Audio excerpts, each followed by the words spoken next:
믿음의 결실이다라는 그런 주제를 가지고 우리가 잘 아는 내용입니다. 10명의 나병 환자, 그 나병에 걸렸던 10명의 환자들이 예수님을 만납니다. 예수님께서 이제 이 누가복음 17장 즈음에 되는 시대는 예루살렘으로 올라가시는데 공생의 3년째입니다. 이제 죽음을 앞에 두고 이제 하나님의 뜻에 따라서 예루살렘으로 마지막으로 들어가시고 그리고 기도하시고 그리고 십자가에 못 박혀 죽으러 가는 그런 죽음의 길을 다가가는 그런 상황들이었습니다. 마음이 어떨까요? 죽음을 앞에 두고 있는 그런 심리적인 상황들, 그리고 이제 이 세상에서의 모든 시간들을 이제 정리하는 그런 시간들 속에서 이제 한 문둥병자 셋, 나병 환자 셋, 10명이 예수님께 부탁을 합니다. 선생님, 저희가 나병 환자입니다. 저희를 좀 불쌍히 여겨주세요. 그랬더니 예수님께서 그래 알았다. 자, 지금부터 내 말을 잘 들어라. 잘 들어야 된다. 뭘 들어야 돼요? 잘 들어야 돼요.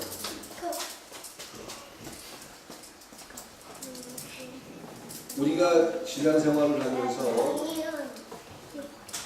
하나님의 말씀을 잘 들어야 되는데 듣지를 못하기 때문에 하나님의 말씀에 결실을 보지 못할 때가 참 많습니다. 예수님께서 이야기하셨습니다. 너희의 몸을 제사장에게 보여라. 문둥병자 10명은 그 말을 들었습니다. 그리고 행동했습니다. 말씀대로 행동했습니다. 에이, 세상에 말로 가는 게 어디 있어요? 와서 침을 한 방 놔주든가 한번 우리 몸을 만져주든가 얘 듣기로는 어떤 눈먼 눈 장님을 고쳐주기 위해서는 진흙에다가 침을 뱉어가지고 이렇게 눈에 발라줬다는데 우리 그런 거 안 해요? 우리한테 그렇게 안 해줘요? 어떤 사람은 손을 머리에 얹고 기도해 줬다는데 우리한테 그렇게 안 해요? 어떤 사람은 이렇게 했다는데 어떤 사람은 이런 은혜를 받았기 때문에 그렇게 열심히 했다는데 나한테 그렇게 안 해줘요? 묻지도 따지지도 않았다는 겁니다. 근데 우리는 자꾸 묻고 따지는 거예요. 하나님 말을 듣고 싶은데 아직 은혜를 못 받아서 못하겠다. 우리의 공통적인 고백입니다. 기도해야 되는 거 알겠고요. 헌신해야 되는 거 알겠고요. 봉사해야 되는 거 알겠는데요. 알겠는데 남들처럼 그런 은혜를 내가 아직 못 받았어요. 그래서 못하겠어요. 이게 우리들의 공통적인 대답입니다. 꿈이 있는 교회가 시작된 지 8년입니다. 8년이라는 시간 속에서 여러분들은 하나님의 말을 듣고 이 문둥병자 10명처럼 묻지도 따지지도 않고 그냥 그 자리를 떠났는지 아니면 아직은 나한테 뭔가 은혜라는 어떤 그런 특별한 경험들이 없었습니다. 아직은 내가 은혜를 못 받아서 하나님 말대로 못 살겠어요. 이런지 우리 스스로를 되돌아보십시오. 자, 이제 중요한 얘기입니다. 이 나병 환자 10명은 묻지도 따지지도 않고 예수님의 말에 순종했습니다. 그러니까 와가지고 자기 이유를 내기하지 않았다는 거예요. 최소한 내가 그래도 뭔가 제대로 은혜를 받아야 기도도 하는 거지. 은혜도 못 받았는데 무슨 기도를 해요? 내가 봉사를 하고 싶은데 남들은 안 하는데 왜 나만 봉사해야 돼? 이런 이유를 대지 않았다는 거예요. 그냥 예수님께서 나병 환자 10명에게 가서 제사장에게 보여.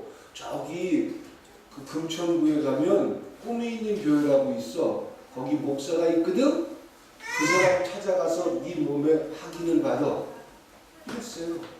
근데 이 10명의 나병 환자는 묻지도 따지지도 않고 예수님의 말대로 금천구를 찾아오게 됩니다. 그리고는 제사장을 찾아가서 만나려고 했습니다. 근데 이상해요. 가다가 보니까 아직 제사장을 만나지도 않았는데 제사장을 만나지도 않았는데 자기 몸에 변화를 느낍니다. 문둥병은 썩는 거예요. 그래서 살점이 떨어져 나가고 뼈가 없어집니다. 근데 몸이 간지럽기 시작하더니 속에서 새살이 낫는 걸 느끼는 거예요.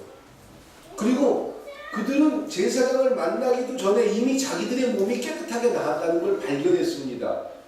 그럼 제일 먼저 해야 될 일이 누구죠? 무슨 일을 해야 되죠? 그 당시에 문화적으로, 사회적으로 나병 환자에 걸린 사람들은 같은 유리에 끼워서 살 수가 없습니다. 진 밖에, 성 밖에, 도시 밖에 그들의 따로 특별하게 이렇게 만들어놓은 에어리어, 지역에서 살아야 됩니다.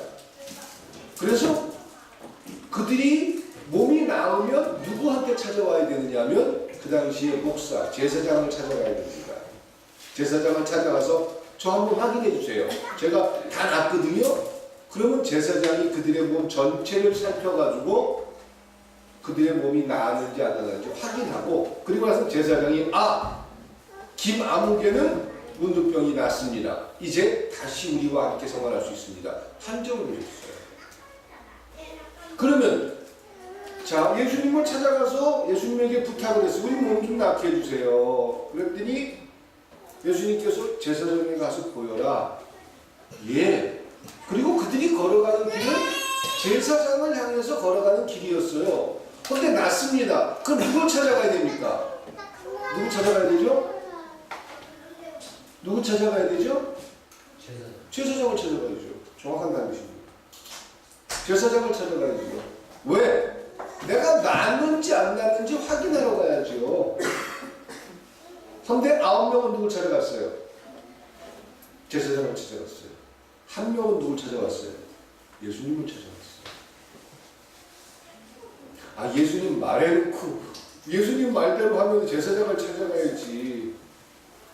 그런데 그 1명이 누구냐면 그 당시에 유대인들이 이방인이라고 생각하고 반가워하지 않는 그런 사마리아 사람입니다. 그런 사마리아 사람이 예수님을 찾아왔습니다. 그리고 예수님 앞에 선생님, 제가 나았어요. 제가 알겠어요. 고맙습니다. 어떻게 제가 이 고마운 걸 표현할 수 있을까요? 또 그리고 제가 어떻게 하면 이 고마운 마음을 가지고 살 수 있을까요? 참 고맙습니다. 이렇게 얘기를 했어요. 그때 예수님이 이런 말을 합니다. 분명히 10명이 다 낳았는데 그 9은 어디 갔느냐? 9은 어디 갔느냐? 예수님은 하나님의 마음으로 표현되었습니다. 분명히 내가 그리스도인으로 멋지게 살려주고 갈 수 있게 해줬는데 뭐 하느냐? 어디 갔느냐? 그 9은 무엇을 하고 있느냐? 아마 예수님은 마음 속에서 울고 있었을 거예요. 그 10 모두가 예수님을 찾아오길 바랬을 거예요. 그 10명 모두가 예수님을 찾아와서 선생님 고맙습니다. 우리가 정말 환자로서밖에 살 수 없었는데 이제 낫습니다. 근데 예수님의 기대대로 10명이 다 오지 않았어요. 한 사람 사마리아 사람이 왔습니다. 그때 놀라운 얘기를 선언해 주십니다. 예수님께서.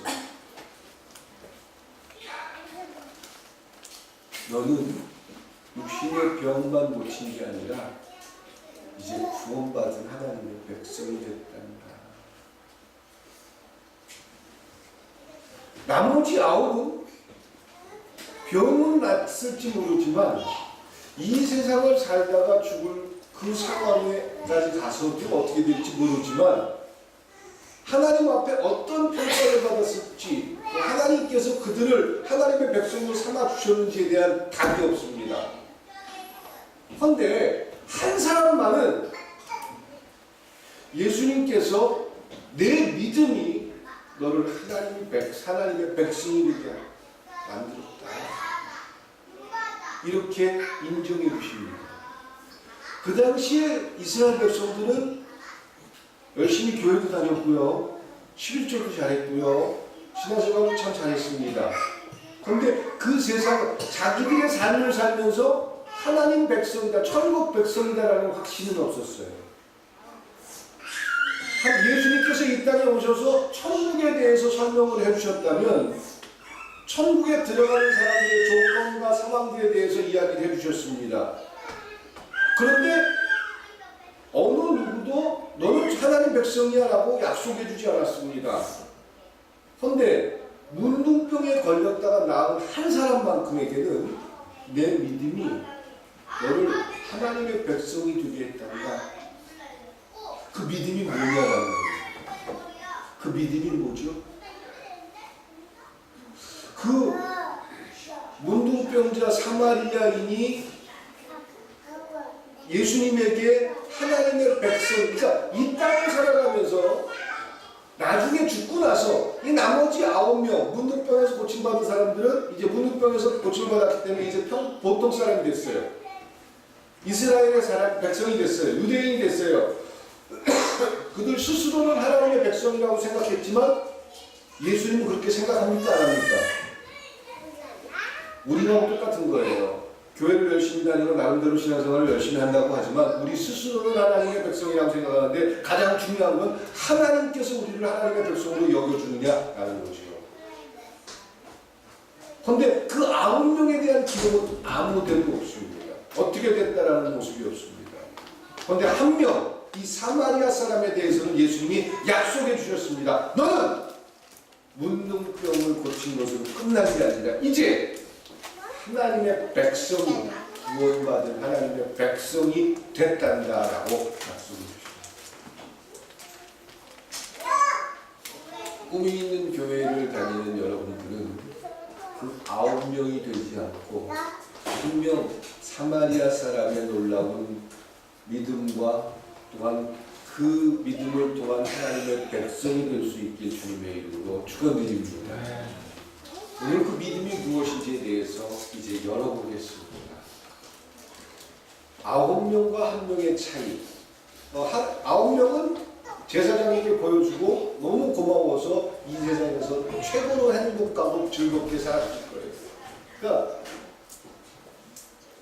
밥도 배고파 보면 밥이 얼마나 맛있고 좋은 건지 아는 것처럼 문둥병에 걸려서 사회로부터 격리되고 가족으로부터 소외당하고 모든 걸 다 잃은 다음에 다시 그것이 회복된다면 그것이 얼마나 소중한 것인지를 알게 될 겁니다.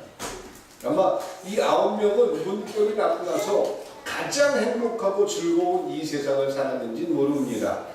그런데 그들에게 낙원이 약속됐다는 말은 전혀 없습니다. 세상에. 그러면 나중에 하나님 앞에 가서 얼마나 가슴 치고 아프고 안타까울까요? 몰랐으면 몰라. 아예 천국이 뭔지도 모르고 살았으면 문제가 안 돼요. 그런데 천국이 뭔지를 최소한 살아가면서 몇 번 경험을 했는데 천국 앞에 딱 갔는데 넌 자격 없대. 김도훈 집사님 딱 하나 놓고서 넌 자격 없대. 뭐라고 하시는?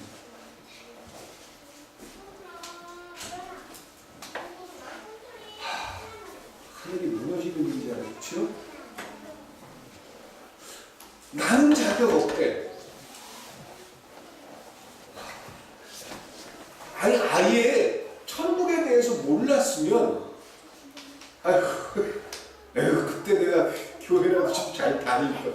아우 그때 내가 누구 얘기 듣고 갔을걸 이럴 텐데 천국에 대해서 너무 잘 알았는데 잘 알았고 나는 천국에 갈 줄 알았는데 넌 자격이 없대. 어디서 잘못된 거지? 아마 그 분함과 원통함은 이루 말할 수가 없어요. 무슨 얘기냐면 9명의 문둥병자는 최소한 예수 그리스도의 능력을 경험했습니까? 안 했습니까? 했어요. 그 당시에 지금도 나병이라는 것, 문둥병이라는 게 참 쉽게 고칠 수 있는 병이 아닙니다. 그 당시의 의술과 또한 그 당시의 지식을 가지고 문둥병 고치는 건 불가능한 겁니다. 죽을 때까지 고통을 당하면서 그냥 죽음에 이를 수밖에 없는 상황이 문둥병이에요.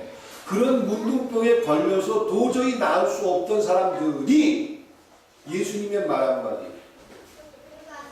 선생님 다윗의 자손이요 메시아시요 우리가 지금 문둥병 환자입니다. 저희 좀 고쳐주세요 라고 얘기했더니 세상에 그 손가락이라도 한번 이렇게 대주든가 아니면 머리라도 한번 이렇게 쓰다듬어 주든가 그래서 초음파가 손에서 나오든가 눈으로 찌릿찌릿하게 뭐 박두구 대통령처럼 한 번씩 째려보는 그런 거라도 한번 해주든가 그런 것도 안 하고 그냥 말로 멀리 서서 말로 그래 알았다 저기 제사장님 가서 보여줘라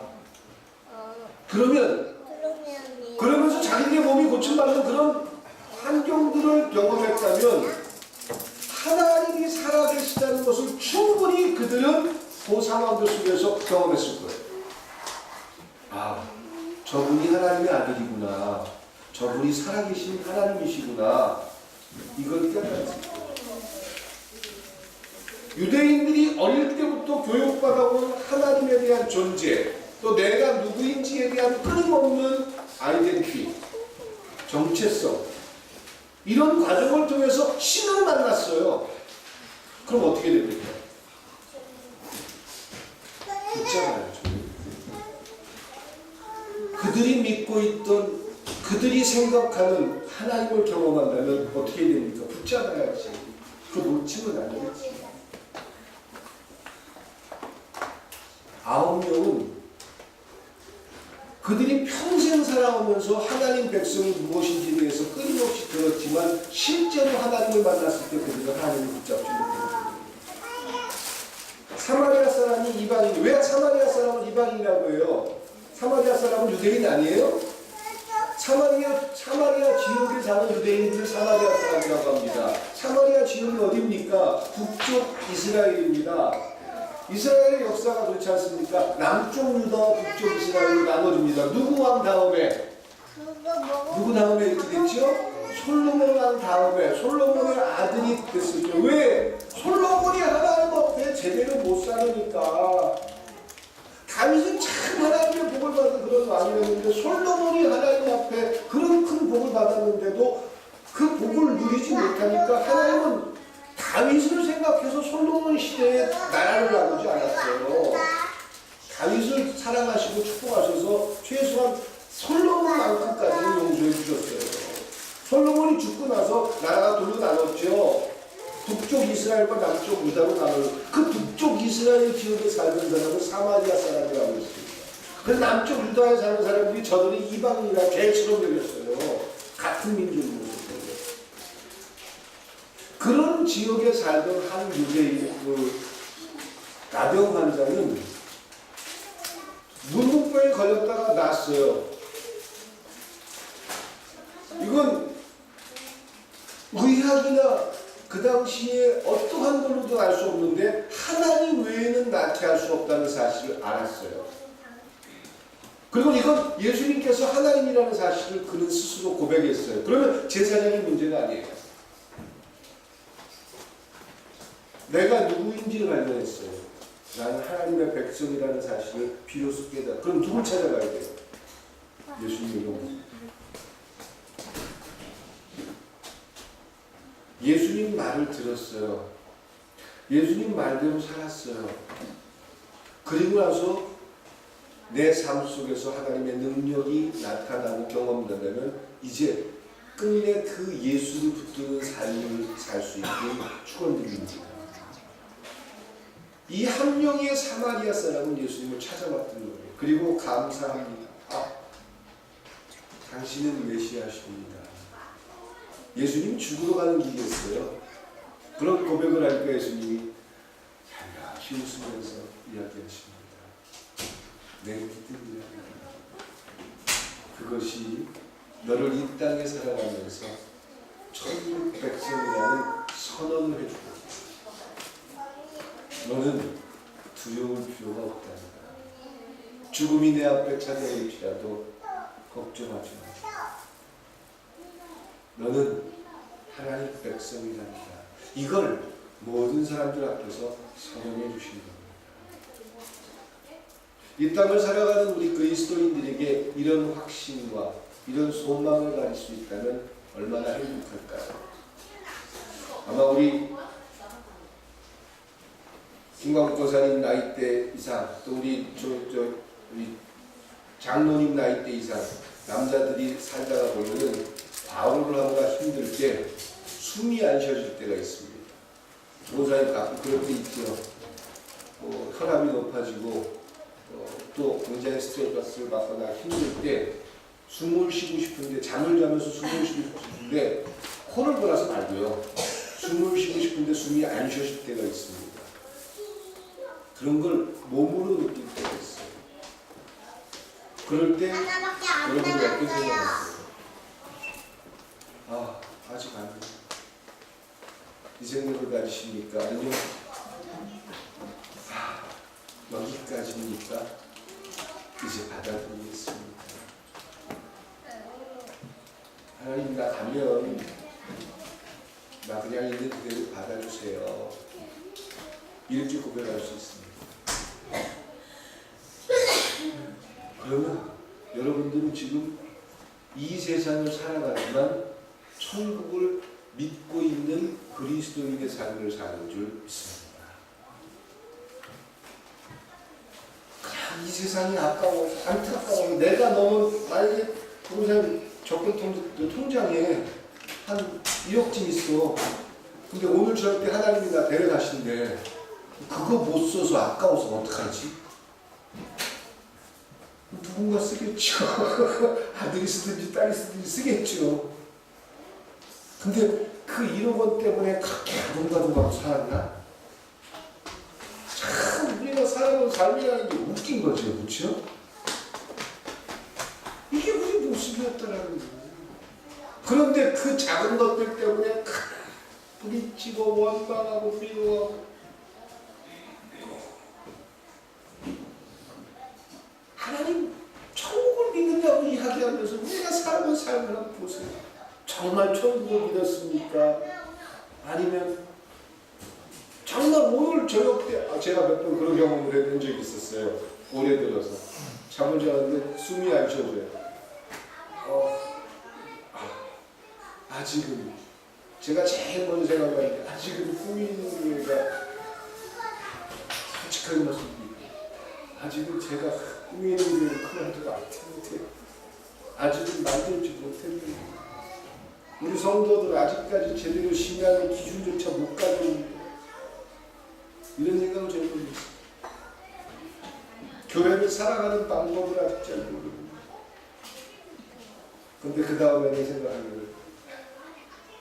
제가 여기까지 했다면 또 다른 분이 또 멋지게 하겠지요. 이제 받아들입니다. 이런 생각을 하니까 숨이 좀 쉬어지더라고요.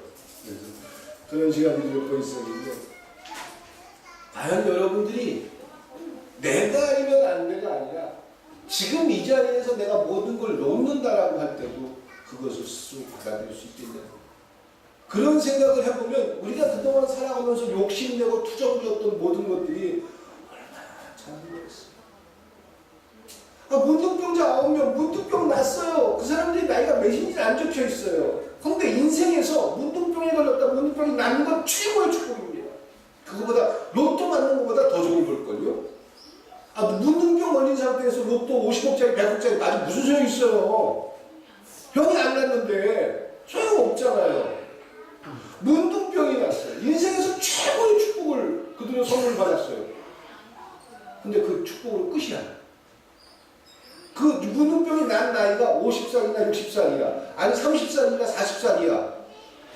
한 10년, 20년, 30년 더 살 거야. 그 10년, 20년, 30년 그냥 건강한 몸으로 살아요. 근데 문둥병에 걸려가지고 최소한 5, 6년, 10년 정도 있으면은 세상으로부터 격리가 됐어요. 세상 직업이나 다시 세상으로 되돌아갈 때 그들을 반갑게 맞아줄 세상이 있겠습니까? 없어요. 그럼 무에서부터 다시 시작이에요. 처음부터 배워야 돼요. 그럼 그들이 할 수 있는 거 시급 5,600원 받으면서 일해야 돼요. 밤새도록 일해가지고 하루에 5만 원 벌어야 돼요. 아마 그들은 문둥병에 걸려가지고 그 남들에게 구걸받아가지고 사는 것보다 건강한 몸으로 이 세상을 사는데 처음에는 굉장히 행복했을지 모르지만 그런 밑바닥의 인생을 사는 그에게 참 힘들었을 거예요. 그렇게 해서 20년도 더 사는 것에 불과해요. 인생에서 가장 놀라운 기회를 경험했고 하나님의 백성으로 살 수 있는 충분한 기회를 받았는데 그들은 스스로가 발로 차버린 거예요. 그런데 사마리아 사람은 그 기회를 붙들었어요. 그리고는 그는 이 세상을 살아가면서 천국을 확신할 수 있었고 어떠한 상황이 됐건 나는 천국에 갈 수 있다는 보장을 받았어요. 예수님의 약속입니다. 내 믿음이 너를 구원하리라. 그것이 바로 그 믿음. 그걸 여러분들이 나이 많은 분들에게만 찾아오고 요즘 주변은 참 젊은 사람들이 많이 죽어요. 제가 젊을 때부터 많은 사람들이 제 주변에서 참 젊은 나이에 제가 30대 초반에 제 나이와 동갑인 친구 목사가 목사 안수 받은 지 한 몇 년도 안 된 그런 목사가 폐암으로 죽었어요. 또 남원에 있을 때 제 옆에서 참 호용호제 하면서 같이 서로 고생하면서 힘들 때 밥이라도 나눠 먹고 자기 교회에 어떤 사람들이 찾아와서 무슨 선물 같은 거 주고 가면 불러요. 아, 이 전사님, 예, 그러면 좀 와보세요. 그러면 우리 마을에서 어떤 사람이 잔치한다 이거 갖고 왔어요. 좀 나눠 먹어요. 나눠 먹고. 또 저희 마을에서 그런 일 있으면 불러가서 같이 나눠 먹고.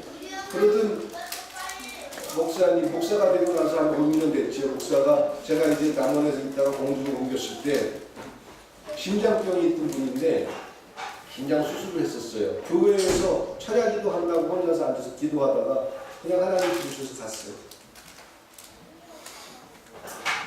주변에 참, 그러니까 나이가 많아야 하나님께서 부르신다가 아니에요. 여러분들도 살아가면서 어떤 상황에서 어떻게 하나님께서 여기까지만 하면 안 되겠니? 이제 그만 가자. 그럴 수도 있어요. 근데 그런 상황들, 여러분들이 꼭 그렇게 되는 게 아닌데 그런 상황들 앞에서 그래요. 고운이신가요? 제가 어떤 시를 보면서 소풍이라는 시가 있습니다. 여러분 인터넷으로 한번 소풍이라는 시를 한번 열어보세요. 소풍이라는 시는 이 세상을 소풍으로 비교했어요. 소풍이 다 끝내고 이제 부르는 그런 신의 음성에 되돌아보면서 그래요, 나 이제 갈게요. 그러면서 반갑게 죽음을 맞이하는 그런 장면이 소풍이라는 시 속에 담겨 있습니다. 이혜진 저 들어가서 인터넷에 소풍이라는 시를 찾아가지고 한번 올려보세요. 이게 소풍이라는 시예요. 우리가 그리스도인으로 살아가면서 그런 상황들 앞에서도 당당하게 하나님 고마워요. 나 여기까지 되면 받아들일게요. 그러면서 맞이할 수 있는 그 얼마나 행복한 거예요. 하루하루 속에서 최선을 다할 수 있다는 그런 고백 때문에 즐거울 것입니다. 그럼 성숙한 믿음의 결과물들을 만들어내기 위해서 우리가 살아가는 삶 속에서 제일 먼저 이들이 그런 믿음에 도달하기 위해서 해야 했던 여러 가지 과정이 있습니다. 첫 번째는 그걸 기대하고 살았다. 영어로 하면 수고를 보는 게 있죠. Look forward to, 기대하다. 하나님의 백성으로서 기대하다라는 겁니다. 신앙을 네 단계로 뉴턴 멜론이라는 사람이 신앙을 필요로 하는 인간의 네 가지 요구가 있다고 했습니다. 첫 번째는 생존을 위한 요구. 하나님, 먹고 살아야 돼요. 먹고 살 수 있게 해주세요. 이런 생존에 대한 요구가 있고, 자, 올려보세요. 먼저 요거 먼저 해드릴게요. 예. 한번 읽어드릴게요. 천상병 시인이 써놓은 그런 소풍이라는 시인데, 나 하늘로 돌아가니 새벽빛과 닿으면 쓰러지는 이슬더불어 손에 손을 잡고 나 하늘로 돌아가니라 노을빛 함께 단둘이서 기슭에서 놀다가 구름 손짓하면은 나 하늘로 돌아가니라 아름다운 이 세상 소풍 끝내는 날 가서 아름다웠더라고 말하리라. 이게 소풍이라는 시입니다. 저는 이걸 지난주에 계속 묵상하면서 과연 나는 이 세상을 살면서 소풍처럼 살았습니다. 그리고 돌아가는 날 휙 되돌아보면서 아, 참 아름다웠다라고 고백할 수 있습니다. 이런 생각을 해봤습니다.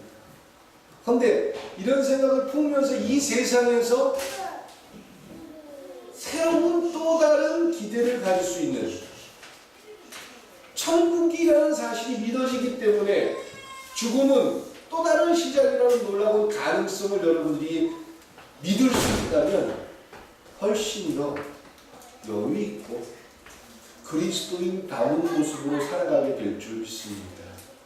그게 그리스도인의 진정한 모습이에요.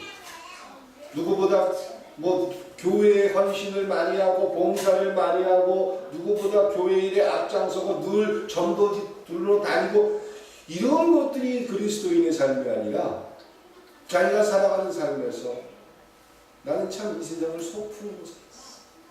이제 소풍이 끝났어. 이제 내 본향 집으로 돌아가는 거야. 이렇게 내 삶을 여러분들이 고백할 수 있겠느냐. 어떤 사람들이 이런 고백을 하겠습니까? 천국이 믿어지는 사람, 하나님의 실존을 인정하는 사람, 하나님의 실존을 이 세상에서 경험한 사람. 그러면 하나님의 실존을 경험하고 천국이 믿어지고 하나님의 백성이라면 뭘 해야 됩니까? 내가 하나님의 백성인지 하나님을 믿어지는지 하나님이 이 땅의 주인인지 내 스스로가 믿는지 안 믿는지 우리는 어떻게 할 수 있습니까? 뭘로 표현할 수 있죠? 교회 다니는 것, 교회에서 봉사 많이 하는 것, 누구보다 기도 시간을 많이 갖는 것, 뭡니까? 하나님 말씀대로 내 삶을, 내 생각을 하나님의 말씀에 비칠 수 있기를 축원합니다. 하나님의 말씀이 여러분들 마음속에 찾아오면 은혜 받으면 나중에 해야지. 그런 은혜가 있습니까? 없습니까? 제가 먼저 단언해 드립니다. 단언코 선언해 드립니다. 여러분들이 나중에 은혜 받으면 그때 말씀대로 하겠습니다. 이런 일은 절대로 없을 겁니다. 지금 내가 하나님의 말씀을 들을 수 없는데 나중에 부자 되면 들을 수 있을 것 같으세요? 절대 그런 일이 없어요. 지금 내가 하나님의 말씀을 믿을 수 없는데 훗날 한 10년쯤 지나면 그 하나님의 말씀이 믿어지겠습니까? 그런 일들은 없다고. 하나님의 내가 지금 그 말은 내가 하나님을 살아계신 분으로 믿느냐 믿지 않느냐, 천국을 믿고 있느냐 믿지 못하느냐, 이것에 대한 내 반응이지. 나중에 언젠가는 믿음이 찾아올 거야, 이런 게 없다는 거예요. 나중에 은혜 받으면 그때는 내가 하나님 말씀대로 살 수 있을 것 같아요. 이건 지금은 하나님의 말씀을 믿을 수가 없어요. 지금은 하나님의 실존을 내가 인정하지 않겠어요. 그러면 어떤 사람들이 하나님의 실존이 믿어지고 어떤 사람들이 하나님의 말씀대로 순종할 수 있습니까? 그 생각을 하는 사람이요, 말장난하는 것 같죠. 이게 믿음입니다. 무슨 말이냐면요, 자연스럽게 흔들리지 않게 믿어지는 믿음이라는 건 없다는 거예요. 난 태어나면부터 모태신앙이기 때문에 나는 절대로 하나님 말씀대로 내가 절대로 하나님 말씀을 의심해 본 적 없어. 이런 사람 손 들어보세요. 저 목사예요. 윤집사 손 들고요? 헷갈리지 마. 내가 의심스럽잖아. 모태신앙이기 때문에 나는 교회에서 이야기하는 어떤 법칙에 대해서 한 번도 의심을 가져본 적이 없습니다. 거짓말이에요. 그러면 하나님이 살아계신 살아계시다는 확신, 천국이 믿어지는 그런 고백, 하나님의 실종을 인정하는 그런 믿음은 흔들리지 않는 내 마음속에 변함없기 때문에 결단하고 행동하는 게 아니에요. 지금 여러분들 마음속에서 가장 고민되고 가장 힘들고 어려운 그런 갈등되는 그 부분 속에서 누구 편에 서느냐.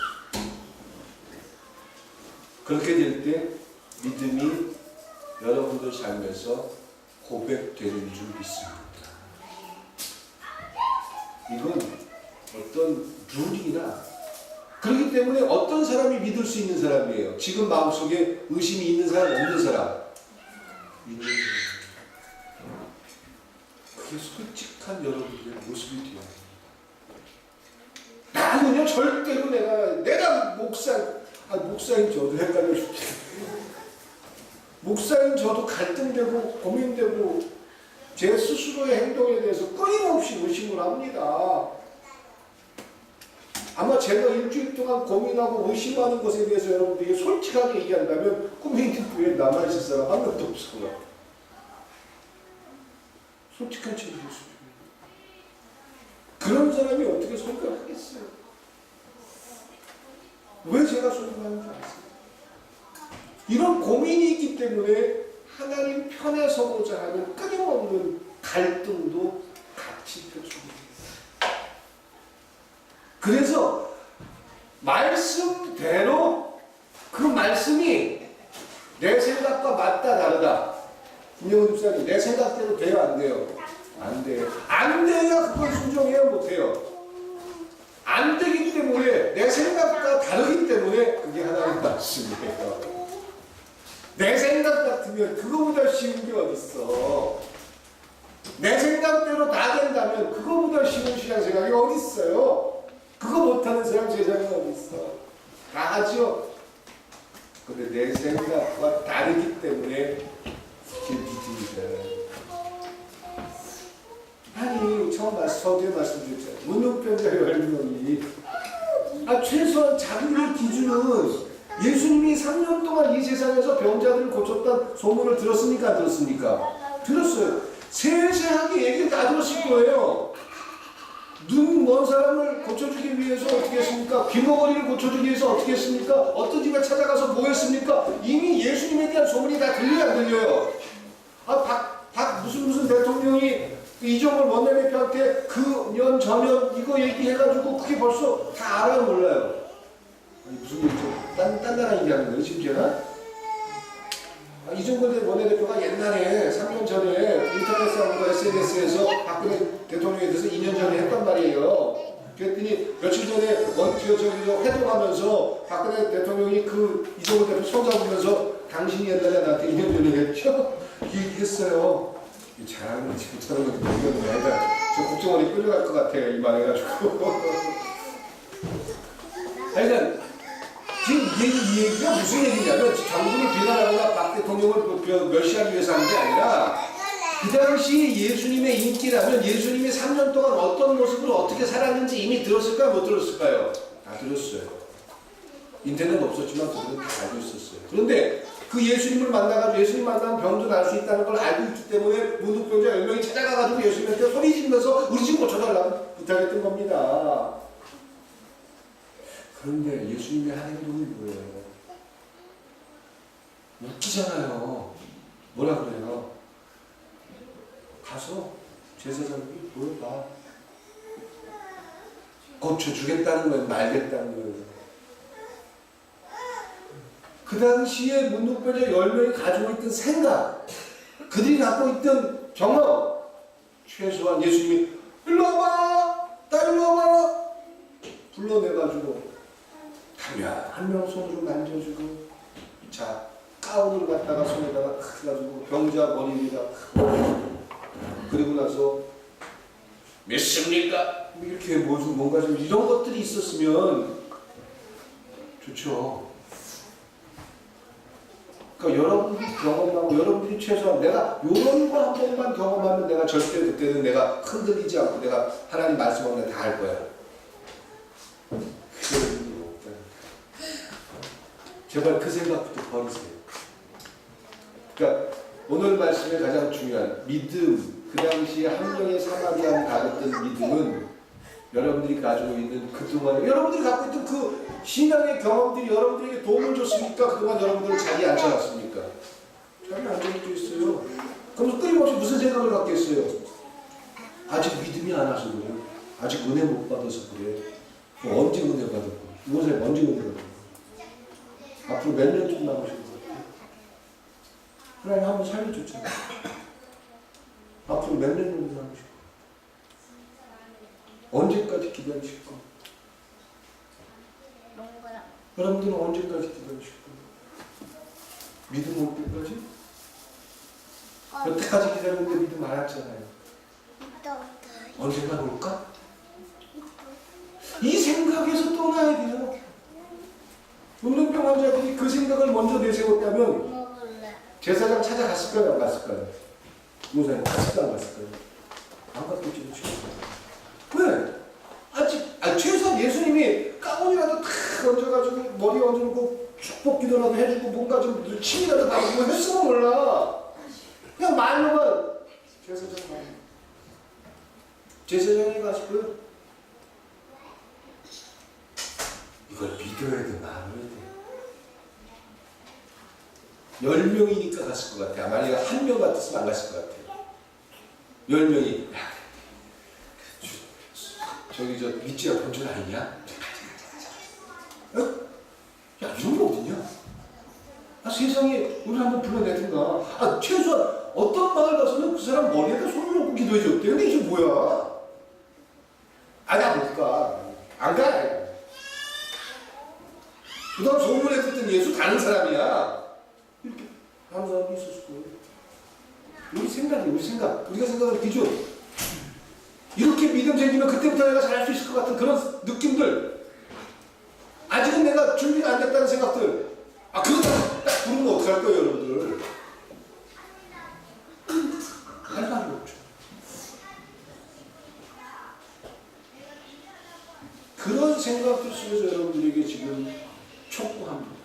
10명의 문둥병자가 그런 갈등을 하고 있는데 그들의 생각을 내세웠다면 절대로 제사장이 안 갔을 거예요. 그런데 그들의 생각과 충돌하는데 말을 따르는 하나님 말씀을 따르는 거예요. 지금은 때가 아니라고 생각한 여러분들의 기준에 지금이라고 받아들이는 그게 하나님의 말씀의 역할인 줄 믿습니다. 말씀대로 하세요. 여러분들 마음속에 찾아오는 하나님의 명령대로 하세요. 그리고 그 다음에 뭐 하세요? 이제 그 말씀대로 살아서 하나님을 경험한다면 그 하나님을 붙들 수 있게 축원드립니다. 붙든다는 말이 무슨 말이에요? 놓지 말라는 말이에요. 하나님 백성답게 하나님 백성답게는 하나님이 계시기 때문에 고백합니다. 뭐라고? 나를 이렇게 살게 하셨다면 살게 하신 이유가 있지요. 그냥 이 땅에서 돈 많이 벌고 넉넉하게 살라고 하신 거 아니잖아요. 내 스스로의 정체성을 비로소 발견합니다. 어떤 정체성? 엄마로서, 아내로서, 또한 직장인으로서, 사업가로서의 정체성이 아니라 하나님 백성으로서의 정체성을 발견할 수 있길 축원드립니다. 하나님의 백성이기 때문에 하나님의 백성인 자녀들을 어떻게, 아내와 남편을 어떻게, 내 삶의 현장에서 어떤 기준을 가져야 할지 발견합니다. 그게 예수님께 찾아왔던 사마리아 사람의 모습입니다. 그 모습을 보여줬고 예수는 내 믿음이 너를 구원하였다. 그 사마리아 사람의 믿음이 그를 구원한 것처럼 여러분들의 생각을 뛰어넘는 순종과 그리스도를 붙잡는 삶을 통해서 이 땅 가운데 살아가면서 천국을 누리는 자로 살아가는 여러분들이 될 수 있길 주님의 이름으로 축원드립니다. 기도드리시겠습니다. 사랑과 은혜의 하나님, 그리스도인으로 살아가는 저희들의 고백 속에서 이제 성숙한 믿음의 삶을 살 수 있기를 소망합니다. 이제 어떻게 살아야 합니까? 하는 고민이 우리에게 시작될 수 있기를 소망합니다. 어떻게 살아야 할지, 이제 그리스도인이기 때문에 어떤 고백을 해야 할지 우리의 삶에서 만나는 우리가 되게 하여 주시옵소서. 예수님의 이름으로 기도드렸습니다.